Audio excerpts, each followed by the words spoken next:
Now, next, I wanted to ask you about this, man. Were you really shot at 14 years old? Yeah. Like, that's at such a young age, man. And I know you talked about you were, at that time, were you still going to high school or had you already left high school or not? No, I dropped out. So when that happened, do you think that geared you in one direction, like made you go more towards the streets? Or do you think that there was a time period there where you're like, man, let me clean it up, let me try to maybe play sports or something? No. Did not make me want to be in the streets even more. I was in the streets. I was already in the streets, bro. It ain't made me want to be in the streets even more. I was in the street. I was running the streets. And I feel like the reason I was running the street because I didn't feel love. I didn't feel like nobody cared for me for it. So sometimes I still be feeling the same way. The way I think, the way I move. Like, I don't feel love. I don't feel cared for real. But I got a lot of motherfuckers that's around me who love me and care for me. Maybe I'll be tweeting because I did so long in prison. But I don't know. Sometimes I be feeling like Juice WRLD, like I be having a lot of shit going on mentally. And motherfuckers really don't be knowing. Cause it ain't like I ask you like, man, how you feeling or how you doing? Now, mental health and taking care of yourself mentally, man, is a big thing, man. It's a big topic in discussion these days. And a lot more guys, you know what I'm saying, are being transparent about that. So you feel like, you know, going to the street and, you know, risking your life sometimes out there, it came from a sense of wanting to be loved? Yeah. You know what I noticed about you in a lot of your interviews and even now as we're speaking? You're not afraid to express your true feelings and emotions on things. You're kind of solid about that. You know what I mean? So I don't take that as a compliment or whatever you want to say. But one moment or one thing that you were talking about in several different interviews was your opportunity to find somebody, you know, a relationship while you were locked up and you staying loyal to that person when you got out. You know what I mean? Oh, definitely, bro. There's a lot of I be going through. A lot of it. When I was in prison, that was real. I'm out here in these streets. I'm not on the internet trying to portray something to be like something that I'm not. You get what I'm saying? Yeah, I get it. If I'm going through something, I'll tell the whole world that I'm going through something. Why not? Maybe the world could give me a perspective like, okay, you should like breathe in and breathe out. Well, you should talk to somebody. Well, you should just relax. Like, hell no. I'm not scared to like talk about how I feel like, or talk about like what I go through mentally. Hell no. And you supposed to always remain the same with everybody that's a part of your life. You never switch on them. Never, bro. You never turn your back on them, bro. That's what I'm big on, bro. And I think, man, and that shows a lot of strength. I ain't gonna lie, man. A lot of people gonna appreciate you said that. You know what I mean? Yeah. Now, what about your relationship situation? Are you still with your lady? We were just going through our ups and downs, you know? Because of me. I'm gonna be honest about that. I'm not gonna sit up and say that I wasn't just going through something with her. But I was just going through something with her. And I blame myself. I don't blame nobody else but myself. You get what I'm saying? I can't blame her because she a good woman. Like, she do everything, anything for me. she'll break her neck for me. And the reason I blame myself, because when somebody good to you, you shouldn't be out here not spending time with the one you love. Because in this street shit could break a lot of motherfuckers apart. And maybe me being in the streets, like a lot of might look at them different because they can be like damn fool, like you doing, like you getting this many views on YouTube, bro. You could be consistent on rapping, bro, but you wanna be in the streets.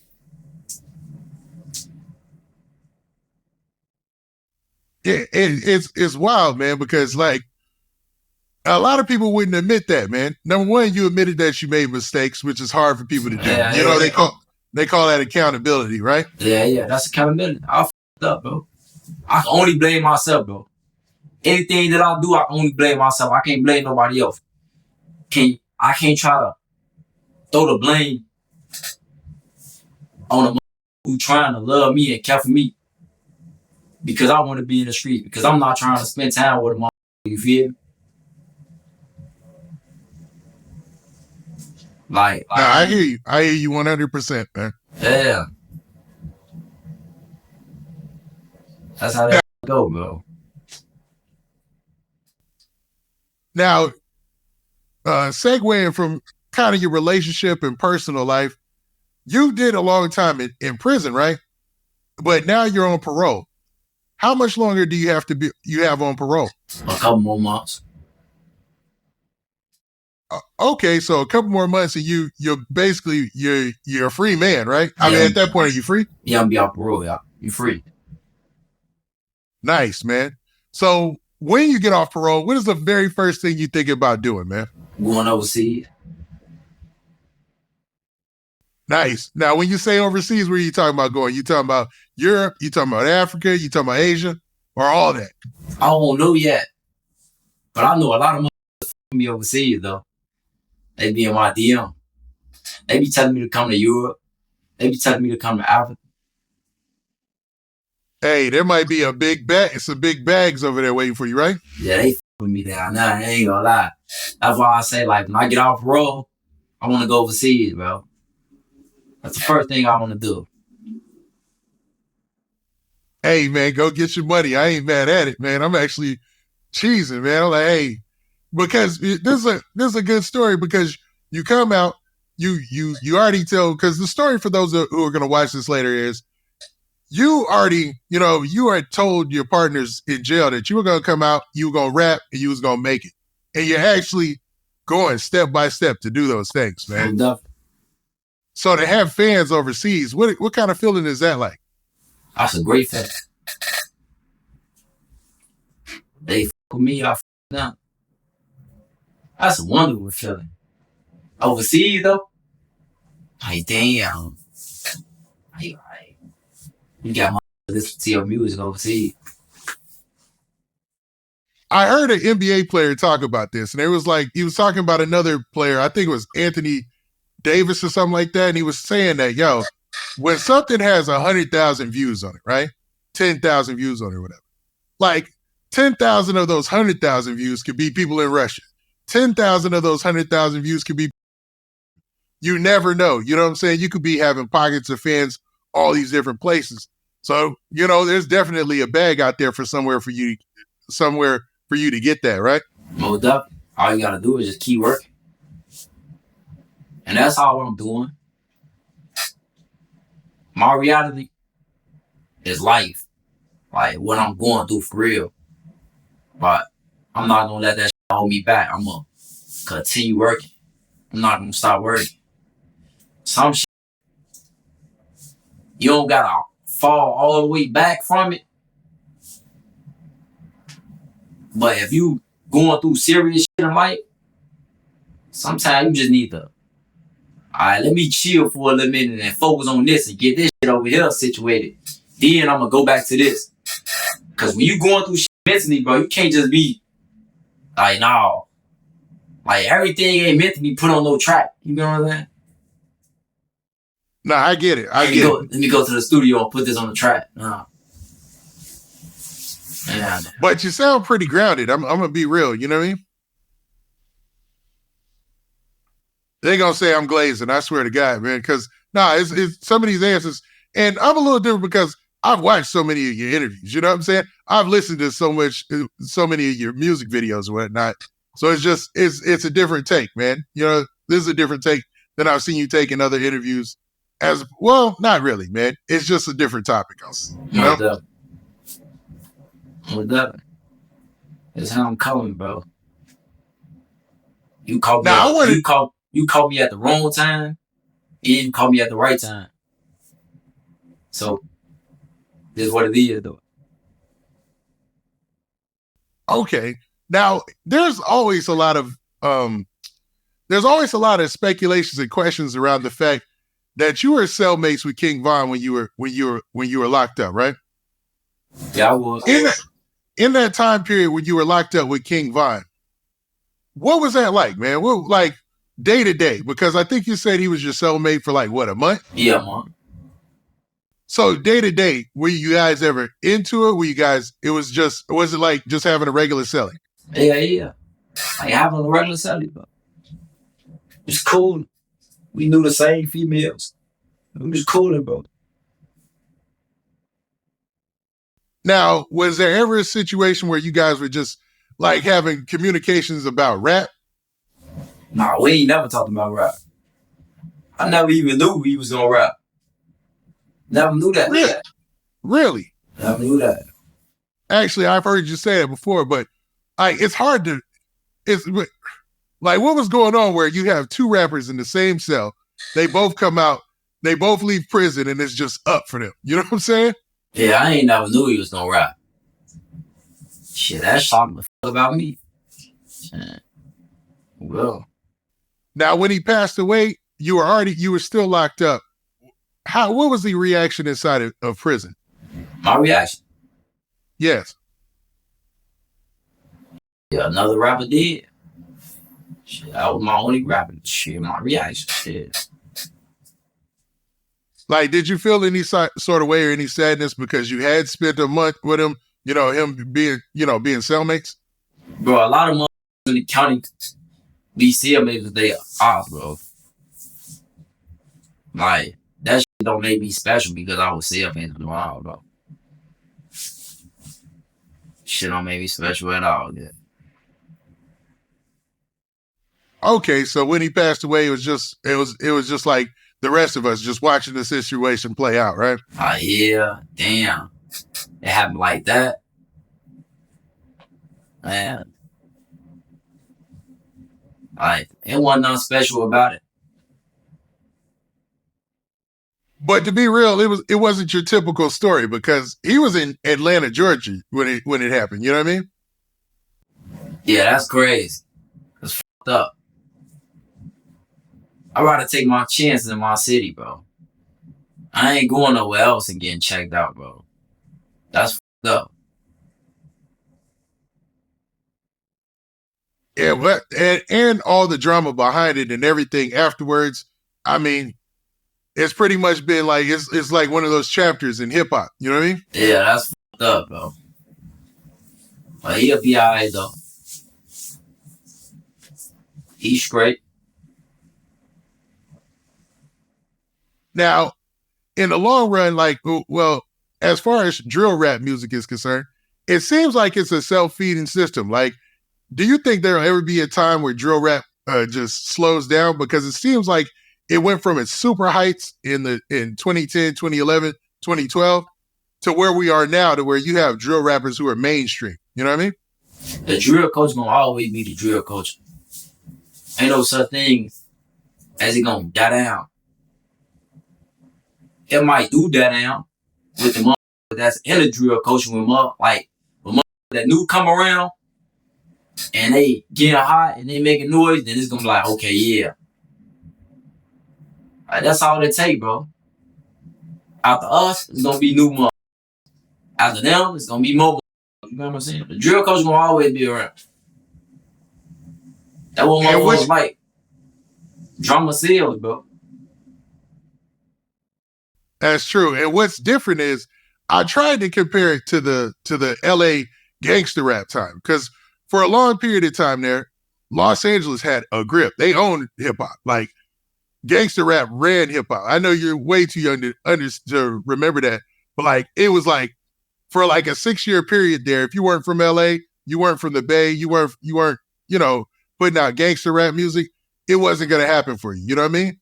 And for right now, drill has kind of just incorporated its way into the underground and into the mainstream. And what makes it different to me is the fact that because of how Chicago is, it seems like drill is going to be here for a longer period of time. What do you think? Yeah. I like that gangster. Hey, yeah, that shit gonna be around for a long ass time. Yeah. And due to the fact, another thing about that is Chicago's really gentrified, right? Or, excuse me, really segregated, I mean. I'm not gonna say segregated, but Chicago, I don't really know how to explain it. I love Chicago, bro. Chicago where it's at. They got all the good ass food. You go to the hood, you gonna get the best food you ever had in your life, bro. I'm not gonna say Chicago segregated. Hell, Chicago just got this all the world going on. And it seems like that, man. It always seems like that when I'm in Chicago. You know what I mean? Yeah, it just got its own little world going on, bro. That's it. It ain't segregated though. But what I mean is, it was Chicago. It is voted one of the most segregated cities. Like you've got a black side of town, you've got a Hispanic side of town, and you've got a white Caucasian side of town. You know what I mean? It might be like that back then, but it ain't like that like now. You can go anywhere. Oh, you going to black neighborhood, white neighborhood, Mexican neighborhood. Like, want to discriminate. They ain't doing that right now. Maybe really? Back then. Now, nah, that ain't happening. Really? Because, news reports, that's what they say, man. That's what they've always said. I don't get no about no news before. I don't get no about none of that. But the news report ain't tell me, oh yeah, old fat one kiddo, you can't go in this white person neighborhood.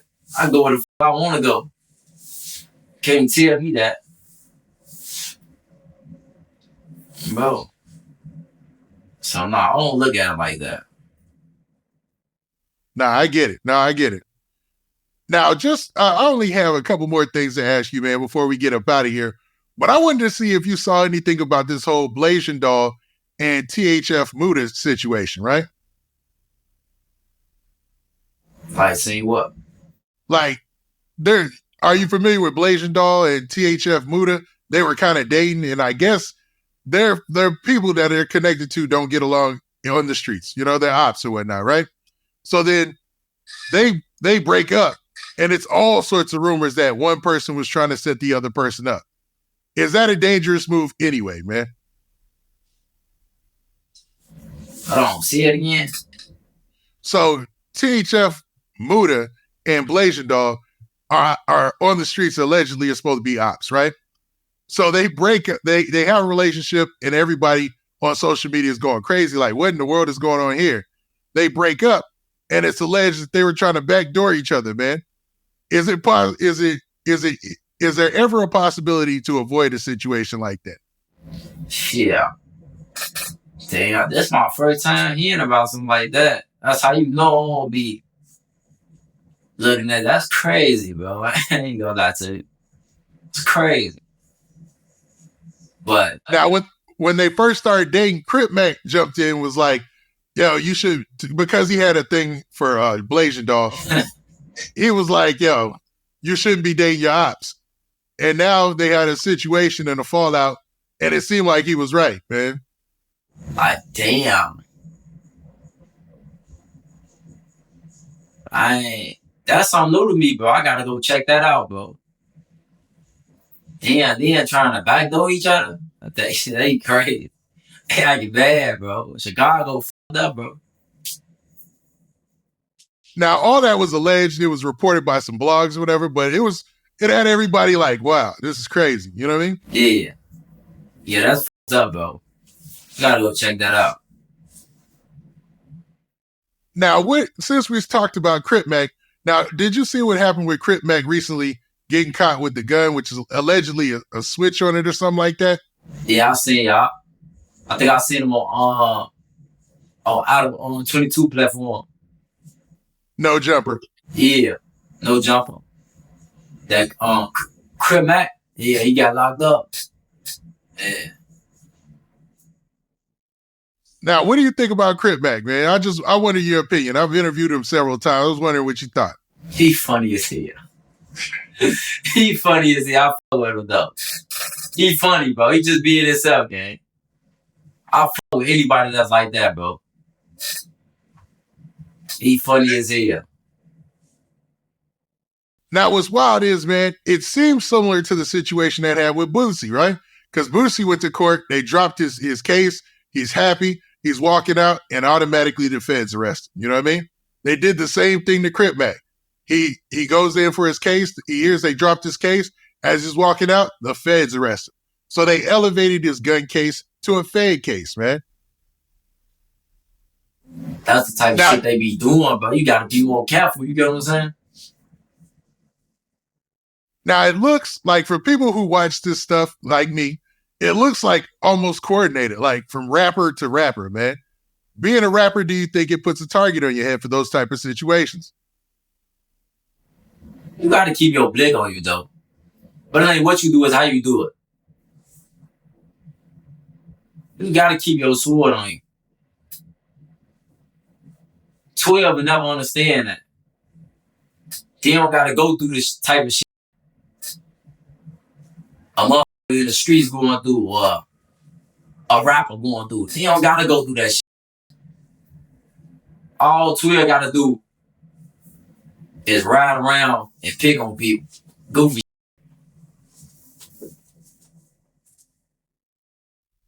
So, I mean, it sounds like you're saying that basically it's a rather be caught with it than caught without it. Yeah. You better be caught with your shit. Yeah. But being a rapper, do you think, man, you just have to move smarter, and being a rapper, it already puts a red dot on your head, or not? That's a bad analogy. Already puts a target on your back as far as law enforcement is concerned? At the end of the day, bro, you keep a sword on you to protect yourself. You ain't keep a sword on you to harm somebody. You're not. And most people in other states agree. I mean, a lot of the southern states are all gun states. So it looks crazy somebody getting locked up for a weapon. You know what I mean? And that will come with this shit, bro. But I'm not depending on nobody to protect my life. Protect myself. If it came down to it, I'm not depending on no 12. No mother on the street to protect me. I'm protect myself. That's something motherfuckers never understand. So you might as well just get caught with it than without it. And I get the logic, man. Like, that's like telling somebody in Texas that they can't carry their gun around. They will look at you like you're crazy. Right, you know what I mean? Yeah. But nah, man. I know we ended on a crazy note there, talking about the whole Crip Mac thing and things like that. But finally, I wanted to ask, man, how's the situation going with your brother Pre-Boy? Even though you talked about it a little bit, you know what I mean? He's straight. He in SIG right now.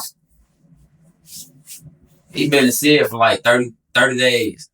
Her fight. He grave. Oh, we trying to get him out of jail. We trying to get our homie Mills out of jail. We trying to get our homie Lil Mick out of jail. Rose finna be on the way soon. It's a lot of money that's gonna be on the way, bro. That we working hard, bro. It's frustrating, but we working hard to get him out of jail, bro. At least you're working, man. And you some people, like you said, man, they just leave their people in there, man. Yeah, that's what motherfuckers do. They focus. Yeah. You don't do no like that. Now, I know I said finally, but I have to ask you about one last thing. FYBJ, man. I meant to segue into this when we were talking about the people out there doing kind of a comedy, blogging, interview type of things, sort of like, like Crip Mac, you know what I mean? With FYBJ, man, do you see yourself working with him some more in the future or anything like that? Or have you guys even collabed yet? Nah, we ain't did no collaboration yet. But yeah. I can see myself working with him, depending on what he want to work on. Because J-Man, he on a whole nother level right now. He doing his thing right now. Like, comedian, pushing peace. So, if he want to do a collaboration, like, it might be an interview or something. It might won't be no skits. We won't see you. Yeah, like something like that, like probably like a skit or something, or like something like that. You see what I'm saying? Oh, so you're open to us seeing 051 Kiddo in a skit? Yeah, I'll do skits, bro. Ain't nothing wrong with doing skits, bro. Ain't nothing wrong with doing that, bro. Ain't nothing wrong with doing that. It's like some funny shit, like it's like doing some funny shit, bro. You gotta be open when it comes to certain shit. It ain't like a mother forcing you to do something you don't want to do. But like, yeah. Like, he funny as hell. I want to see J-Man and Jack Funny do shit with each other. Like, that shit be overly funny. Like, I'll be watching J-Man funny shit, Jack funny. It's a few more on Instagram I be watching. They funny as hell, bro. Yeah, y'all, there's a lot of guys out of Chicago who are hilarious. But like J-Man, like the biggest right now, besides I can't remember the guy. He does like many like movies, but they're all got a funny edge, and he's out of Chicago. I can't remember his name right now. I don't know. I know Jack funny as hell. He funny as hell though. I'm gonna have to check him out because I'm not familiar with him. He funny as hell. I want to see J-Man and Jack Funny do something together. That should be funny as hell, man. Okay, yeah, I want to check that out. I'm gonna see. Hopefully we get them to hopefully we can see them link up and do something. I'd love to see you do something with J-Man. That'd be dope. You know that. Now with that, man, I know we've been sitting here, we've talked about a multitude of things, 051 Kiddo. But man, let's go ahead and you go ahead and tell me about everything that you got coming in the future, man. What's your next mixtape that's dropping? What's your next big single that's dropping? I know you had a video drop like just 3 weeks ago. You've been on a warpath doing your thing. And I think you even had a collab that you dropped this week with somebody else. What can we expect from you? Music, movies, anything. Go ahead. Well, the whole gang got a tape that just dropped. So we'll check that out. Called Melly Grade Diggers. I'm finna drop that Kiddo Melly Reloaded. But I'm gonna push it back some. I'm gonna just go to the studio today and record like 3-4 songs. You know what I'm saying? What the future hold for me? It's describing again. You got ups and downs with this shit. You feel what I'm saying? Like, I'm living. That's what it is, bro. Everything gonna be just fine. All right. Well, I appreciate you, 051 Kiddo, man. I appreciate your perspective on a lot of these different topics out here. And I can't wait for the next time we can link up and talk again, man. We got to definitely make this happen once again. You know that. We gonna do it, buddy. All right, then. And we out. All right, be smooth, you know.